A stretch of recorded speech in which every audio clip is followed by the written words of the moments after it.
Bueno, retomamos la entrevista con una pregunta que tiene que ver con una ideología de la que se está hablando mucho, sobre todo pues, por las izquierdas y las derechas más radicales. Se ha hablado mucho del sionismo, se dice que se le acusa de estar detrás de muchos de los movimientos llevados a cabo en Occidente en las últimas décadas, pues tanto en Latinoamérica como en Europa.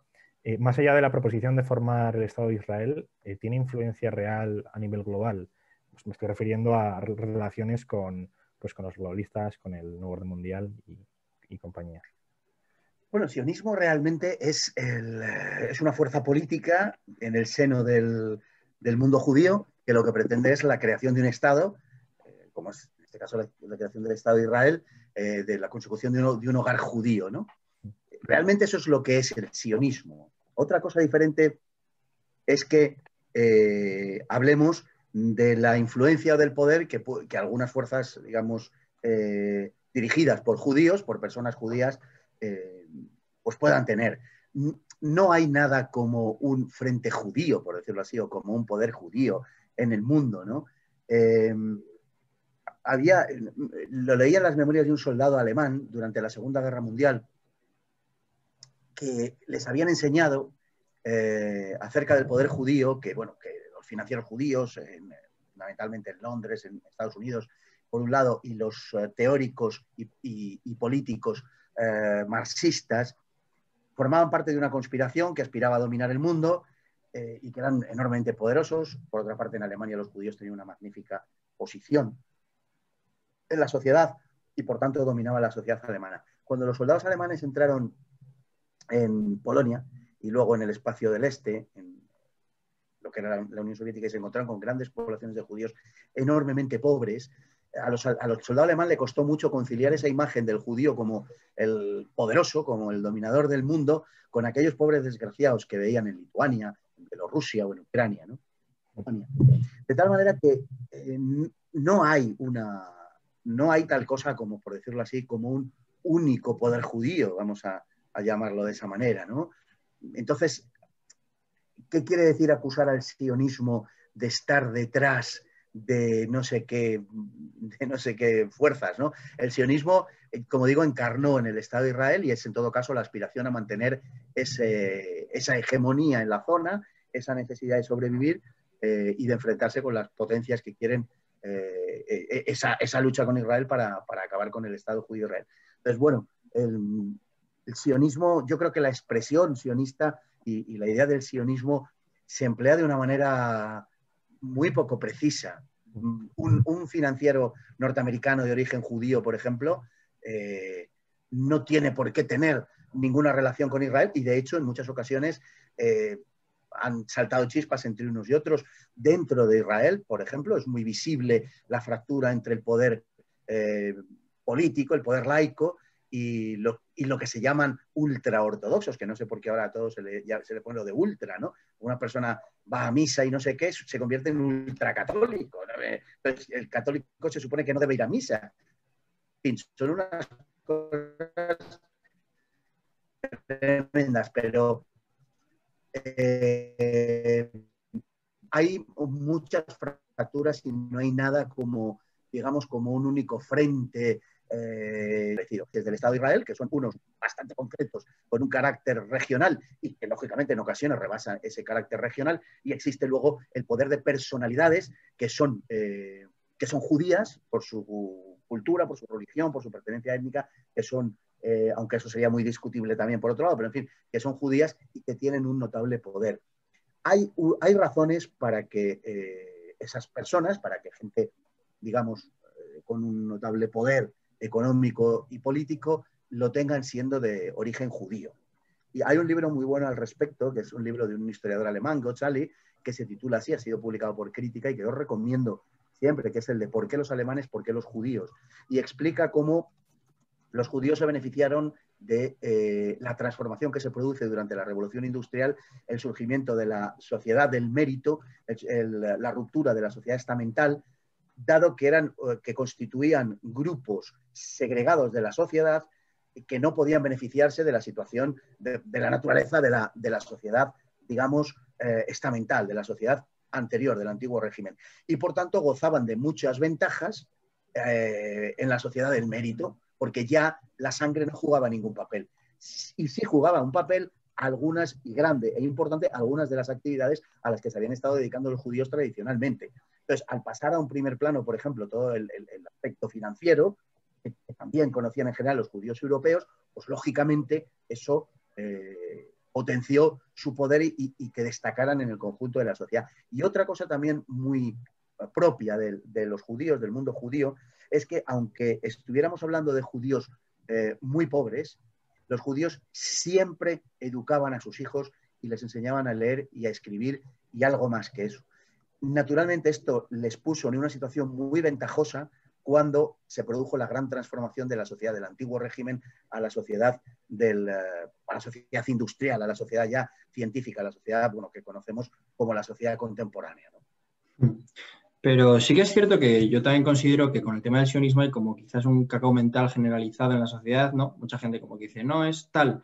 Pero también es cierto que hay un grupo de financieros a nivel mundial con bastante poder, una parte será sobre todo de origen judío, que bueno, a nivel mundial tiene un poder impresionante. Personas como Kissinger, la familia Rothschild, George Soros, todo este grupo de personas, bueno, yo creo que se ha visto, por ejemplo, en las elecciones de Estados Unidos, la presión que han ejercido desde detrás, pues ya sea a través de lugares como, por ejemplo, el Club Bilderberg, del cual pues Cristina Jiménez, por ejemplo, ha hablado mucho en sus libros, etcétera, etcétera. Entonces, realmente, estas personas tampoco tienen por qué estar vinculadas al sionismo. De hecho, yo creo que Trump es una de las caras visibles más defensoras que ha habido del sionismo.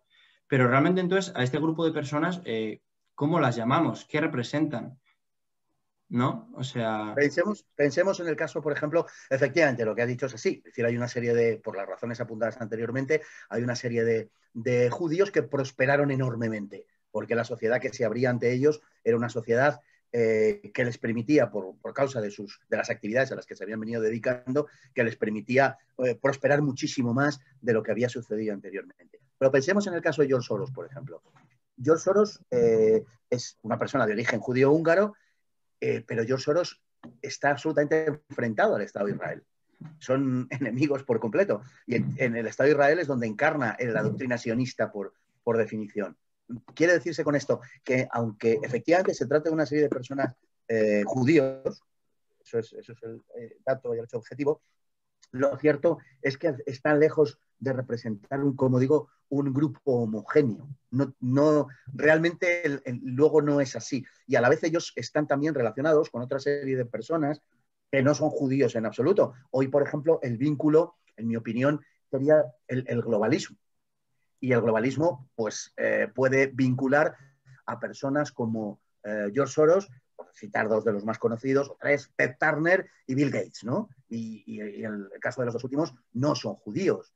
Soros sí, pero Soros al mismo tiempo, como digo, está enfrentado al Estado de Israel. Es decir, que el gran enemigo de George Soros, sin duda ninguna, es Víctor Orbán, ¿no?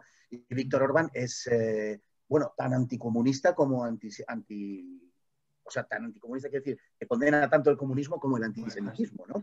Sin embargo, claro, fíjate, George Soros es de origen judío. Por tanto, eso es una gran simplificación el pensar que existe tal cosa. En realidad es todo mucho más complejo que eso. Y yo creo que todo ese tipo de cosas han sido superadas por la realidad del tiempo de hoy, por lo que digo, porque la cuestión básica hoy, naturalmente que hay otras, pero están relacionadas con esa, es la línea que divide a los globalistas de los patriotas o identitarios, o llamemos en los dos lados. Si hablamos de judíos, por ejemplo, en Francia hay un grupo que se llamaba Judíos por Francia, no sé si siguen existiendo ya, pero que apoyaban al Frente Nacional, así desde el principio, por ejemplo, ¿no? Y por otro lado, también de vez en cuando el patriarca de los Le Pen se descolgaba con alguna soflama, si no antisemita, en fin, bordeándolo y tal, ¿no? Quiero decir con eso que las cosas son más complejas de lo que parece, que una cosa es el sionismo, otra cosa es el poder de unos financieros judíos, por ejemplo, en Estados Unidos, otra cosa son las organizaciones que aspiran a intervenir en el mundo, no sé, son fenómenos muy complejos. Ojalá fuera todo más simple, pero la realidad es que no es así. Y estas figuras, estos financieros como pues, Soros, Kissinger, Gates, pues está claro que tuvieron, digamos, roces con la presidencia de Estados Unidos cuando estaba Trump, y por eso Trump pues, hablaba mucho del Deep State, pero quizás nos parece que nunca puso nombres y apellidos a estos filántropos que tanto daño hicieron a su gobierno. ¿Usted cree que puede ser por algún tipo de miedo que tuvo Sí, yo o creo no? que sí. Fijémonos enlazándolo con lo que hablábamos antes. Por ejemplo, Donald Trump se enfrenta al Deep State, se enfrenta al establishment norteamericano con todo lo que eso representa. Donald Trump es el presidente más cercano a Israel que ha habido en los últimos tiempos. Es el que traslada la embajada a Jerusalén con el reconocimiento de la capital, etcétera. Es decir, que, como digo, está todo muy, muy confuso y muy entrelazado. No es tan simple, pero efectivamente, en este caso sí, en el caso de Donald Trump, yo creo que efectivamente él ha llegado, como no, a tener miedo, por decirlo así. Vamos a ver, hay un estado muy profundo de Estados Unidos que es realmente el que manda en el país y donde se ha estado jugando la partida. La institución básica es el CFR, el Consejo de Relaciones Externas, que domina fundamentalmente Kissinger. No solo, antes Kissinger junto a David Rockefeller llevaban Bilderberg, murió Rockefeller hace unos años, se ha quedado, por decirlo así, solo Kissinger, pero bueno, con la ayuda de unas 1000 personas, pero en fin. Y es verdaderamente el núcleo de todo el aparataje del Estado profundo norteamericano. Y eso tiene una fuerza y un poder impresionante. El propio Donald Trump, unos meses antes de que terminara la presidencia y con motivo de algunas imputaciones que se le hicieron al respecto del ejército, él dijo y repitió posteriormente en alguna ocasión que sus tropas le adoraban, aunque los generales le detestaban. ¿Por qué? Pues seguramente porque es el primer presidente de Estados Unidos desde Jimmy Carter que no lleva a cabo ninguna guerra durante su mandato. Y bueno, precisamente por esa política, si se quiere, en la línea del aislacionismo histórico de los republicanos norteamericanos. Bueno, Donald Trump ciertamente yo creo que al final no se atrevió a dar el último paso, por decirlo de alguna manera, aunque también hay que decir que con seguridad en estos análisis se nos escapan algunos elementos, es posible. Yo no sé, a mí me han asegurado personas que conocen muy bien la política norteamericana y los entresijos del poder norteamericano, me han asegurado que él llegó a temer verdaderamente acabar como Kennedy, ¿no? Bueno, yo no sé si eso es verdad o no, yo lo traslado como a mí me lo han dicho, pero es creíble, no sé si es verdad, pero es creíble. Él se enfrentó al gran poder norteamericano, que a su vez tiene unos enormes intereses en las políticas globalistas, intereses de tipo político y de tipo económico, y también intereses en China, por ejemplo. Claro, él al desarrollar una determinada política económica, pues hizo muchísimo daño a muchísimos poderosos. Entrando ahora en terreno nacional y volviendo a España, usted como madrileño el próximo 4 de mayo tendrá que votar, no sabemos si lo hará, pero bueno, se le presentan unas elecciones a los madrileños el día 4 de mayo y en las cuales yo creo que se está viendo una campaña, hoy mismo hay debate creo además, en la que está viendo bastante simpleza, digamos, en el mensaje y bastante más emocional también diría yo, de lo habitual, la campaña política. Entonces, en caso de lograr esa esperada coalición que se espera entre PP y Vox, que a día de hoy pues, gran cantidad de los sondeos apuntan a ello, ¿cree que cambiaría algo o cree que estas formaciones no se atreverían a meter mano en políticas sociales que tantos años lleva la izquierda dominando? Bueno, yo creo que no va a haber coalición, salvo que la magnitud de la representación de Vox exigiera otra cosa. Es decir, si vamos a tener, pues por decirlo en números muy simples, 60 asientos para el Partido Popular y 12 o 15 para Vox, yo creo que ahí no va a haber gobierno de coalición.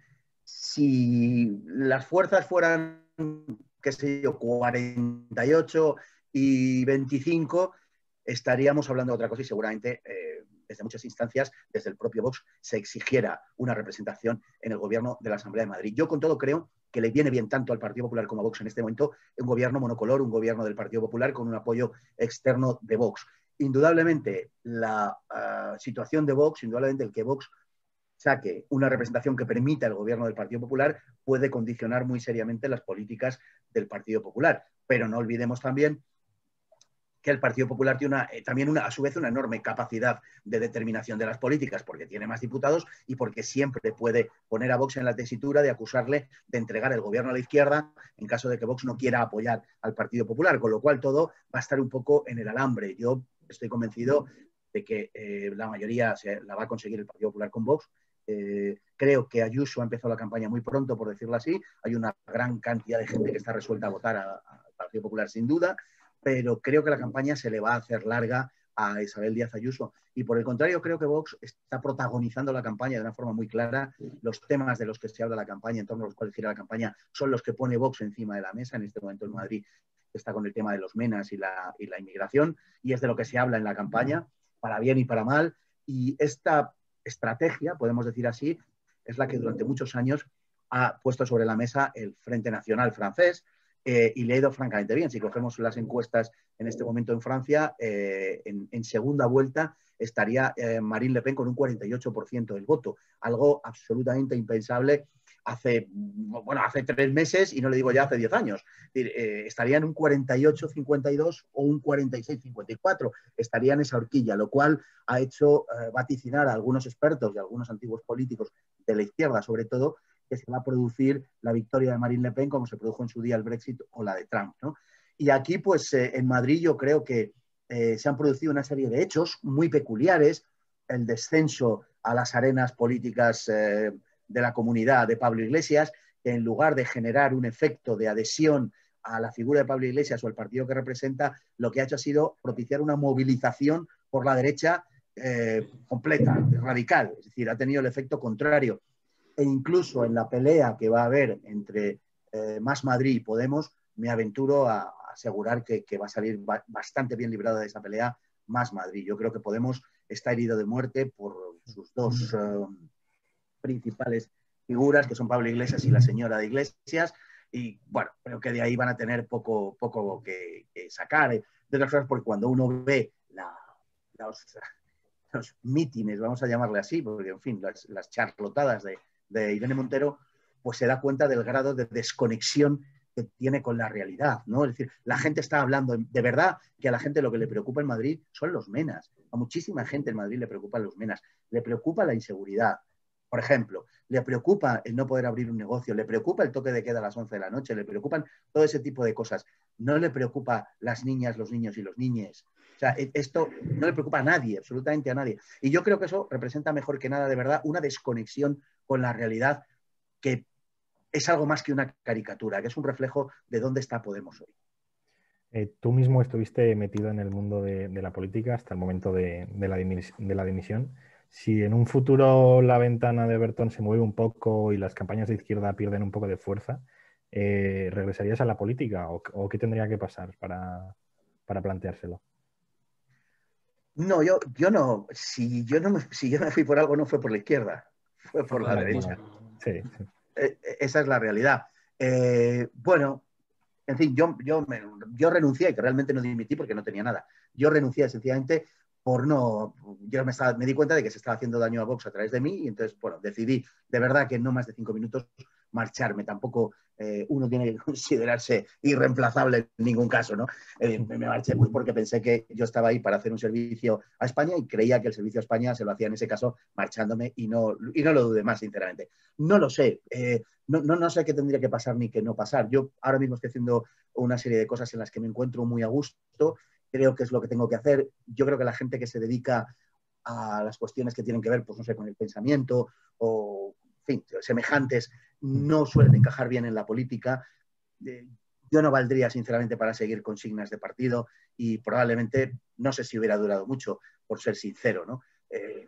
Porque la labor de una persona no puede ser de limitarse a apretar un botón 2 veces a la semana, ¿no? Conforme a lo que determine el partido y estar sometido a esas directrices del partido. Si no hubiera estado sometido a las directrices del partido y hubiera podido tener un papel un poco, no sé cómo decir, protagonista, pero no por el hecho del protagonismo, sino por la capacidad de decisión que eso te da, pues quizás me hubiera quedado. Pero no lo sé, no tengo mayor importancia. De verdad lo digo, y creo que y esto es lo que condiciona también mi voto, creo que el patriotismo es renunciar a muchas cosas que tú quieres y que te gustaría que fueran de otra manera, en aras al bien posible. y a lo que es bueno para tu país, a lo que es bueno para tu patria y para tu pueblo. Y entonces, bueno, aunque hay cosas que no necesariamente tiene que ser así, que no te gusten de una fuerza política, pero cuando crees que es bueno para tu país, pues tienes que hacer un poco de tripas corazón y seguir apoyando o apoyar aquello que honradamente crees que es bueno para los tuyos y para tu patria, ¿no? Y esa es digamos, mi reflexión. Por tanto, si yo puedo rendir un servicio en la política, pues estaría encantado de hacerlo, pero no me lleva ni 2 minutos de verdad el llegar a la conclusión de que no estoy rindiendo un servicio y me tengo que marchar. O sea, a mí me parece que la política es servicio y sacrificio, y aquellos políticos que hace ya muchas décadas pregonaban aquello del servicio y sacrificio son para mí en los que me miro, y son para mí pues mi guía y lo que creo que en lo que debe consistir la política, que bien enfocada y bien desarrollada es la más noble de las artes, porque es verdaderamente trabajar por los demás. Perfecto. Ya terminando, le voy a poner en una tesitura un poco complicada. Imagínese que el día de mañana usted considera que por patriotismo regresa a la política y pasado mañana se convierte usted en presidente del gobierno. ¿Qué sería lo primero que haría? Pues de verdad que no escurro el bulto. Dependería cuál fuera la situación en ese momento. Si es mañana, con la sinceramente situación no lo sé. actual. Si es mañana, pues mire, yo creo que hay 2 cosas que urgen, en mi opinión. Bueno, hay muchísimas, porque estamos en una batalla civilizatoria realmente, que trasciende los límites del Estado-nación y que trasciende el pequeño mundo en el que habitamos. Pero le puedo decir una serie de cosas, como por ejemplo, terminar de un modo absolutamente radical las políticas de género, regresar a las políticas del sentido común y de la concepción antropológica, clásica, tradicional y natural. Por ejemplo, recuperar la economía productiva para España, también con un carácter de urgencia, dar un enfoque completamente diferente a esta pandemia o lo que sea que estamos viviendo y padeciendo por razones sanitarias y redobladamente por razones políticas y otras.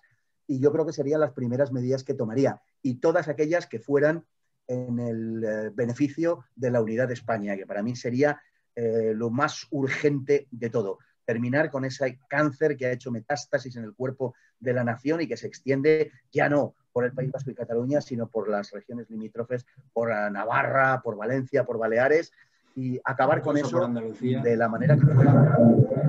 Sí, por todas partes, por Canarias, por Galicia, sí. A terminar con eso, que creo que sería prioritario. Hay que recobrar un sentido profundamente moral de la existencia, no solo de la política, sino profundamente moral de la existencia, de nuestro ser como pueblo, de nuestro ser como nación, y saber que tenemos un futuro juntos y que no hay alternativa a ese futuro juntos. La alternativa a ese futuro juntos es la ausencia de futuro, no es un futuro separado. Vale, pues vamos a pasar por último lugar a la última parte. Le vamos a decir una serie de conceptos y usted muy brevemente tiene que decir lo primero que se le ocurra, si le parece bien.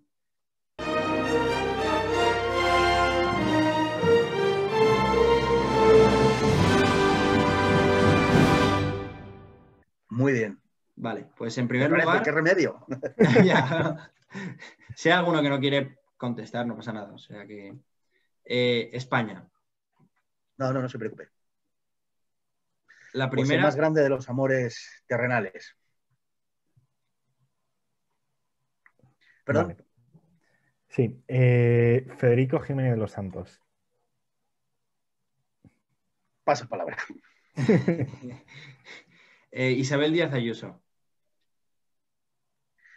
Bueno, una política que fue percibida por la izquierda como un eslabón débil por el que atacar al PP y hacerse con la joya de la corona, que era la Comunidad de Madrid, y a la que han convertido en Santa Juana de Arco, pues precisamente por el encarnizamiento con el que se han dirigido a ella, y que ella, en fin, ha sabido reconducir en beneficio propio, y ha demostrado al final tener una fibra política cierta. Yo creo que más que hacerse ella política, le han hecho política, pero constato que ha resultado ser algo que muchos, desde luego, no esperábamos. Neoliberalismo. Neoliberalismo, la lacra de nuestro tiempo, la peor de las pestes.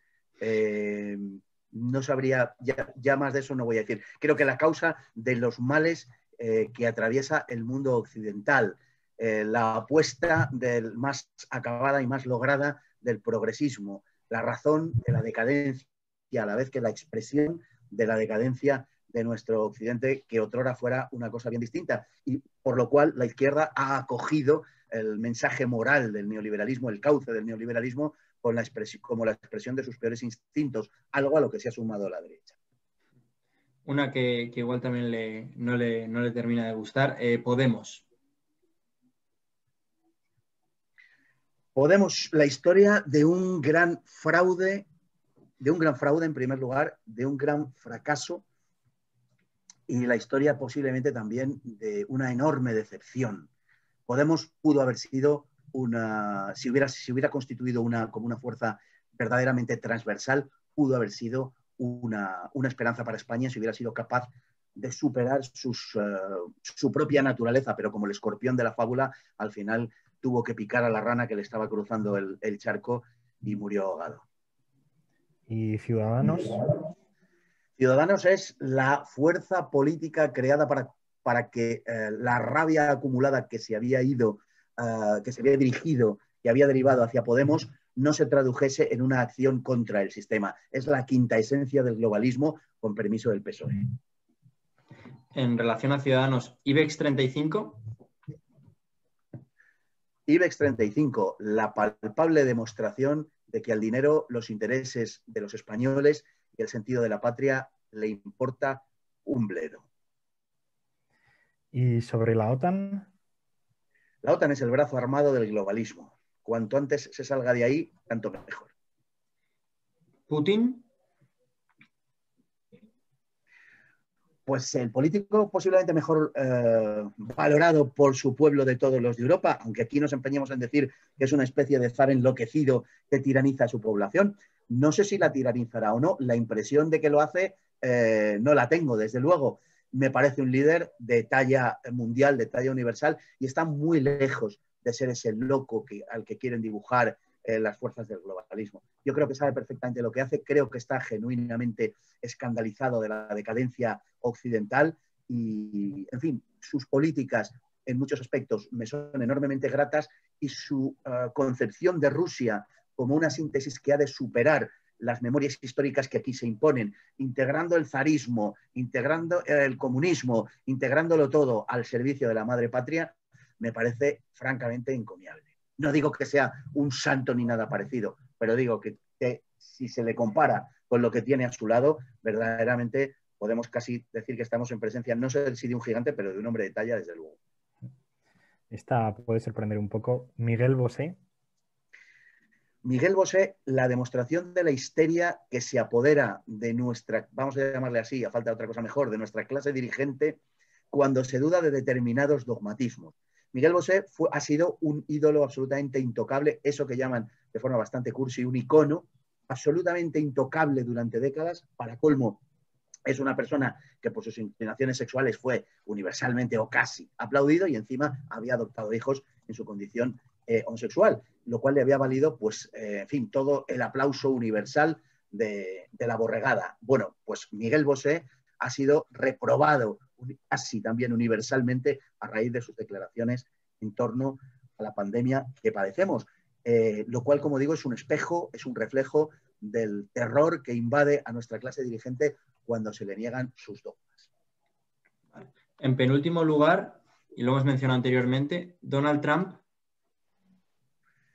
Donald Trump, pues creo que un hombre, no sé si por convicción o por oportunismo, enfrentado a lo peor y a lo más duro del establishment, un hombre con un indudable valor, digo, valor físico y valor moral, y que sin embargo ha resultado tener al final un punto francamente decepcionante. Muchos esperábamos más de él, no por una cuestión caprichosa de nuestra voluntad, sino porque pensábamos que al tener acreditada esa valentía se iba a atrever a dar el paso final y en mi modesta opinión no lo ha hecho. Naturalmente, valga como crítica, aunque también hay que decir que nunca se sabe lo que uno mismo hubiera hecho en su situación. No lo estamos y por tanto es complicado saber con qué se le ha podido amenazar o qué es lo que ha hecho que finalmente no saque las consecuencias que algunos entendemos que debería haber sacado. Pero en todo caso, creo que ha sido un personaje, en términos generales, bastante positivo. Ya finalmente, Vox. Vox. Pues Vox es una esperanza, Vox es la política real hoy, lo que se puede hacer en aras al bien común de España hoy, y en el peor de los casos, para aquellos que no están de acuerdo porque creen discrepar de algunas de las cosas esenciales de Vox, decirle que en términos de ventana de Overton, por lo menos Vox ha planteado, ha puesto sobre la mesa una serie de temas, de cuestiones y de tabúes acerca de los cuales no se podía hablar, y ha abierto enormemente esa ventana de Overton que a muchos de los críticos de Vox el día de mañana les puede servir para tener su propio camino político. Por lo tanto, creo que en este momento Vox quizá pues, a algunos nos exige hacer unos sacrificios, como digo, por patriotismo, porque podemos no compartir algunas de las cosas que dice Vox, que cree Vox o de las que participa Vox, pero que en último término es el bien posible hoy para España. Mañana ya hablaremos. Bueno, pues Pues espero que te haya divertido esta última ronda de preguntitas. Sí, ya está bien, hombre. Vale. le agradecemos, le agradecemos muchísimo que nos haya concedido esta oportunidad. Hemos estado No, hombre. encantados los dos. Y yo también. Genial, pues nada, me alegro, nos alegramos de que haya estado bien y seguiremos leyéndole, seguiremos escuchándole y viéndole en La inmensa minoría, y ha sido un auténtico placer. Pues lo mismo digo, mil gracias Javier y Unai. La verdad es que ha sido un rato muy, muy agradable.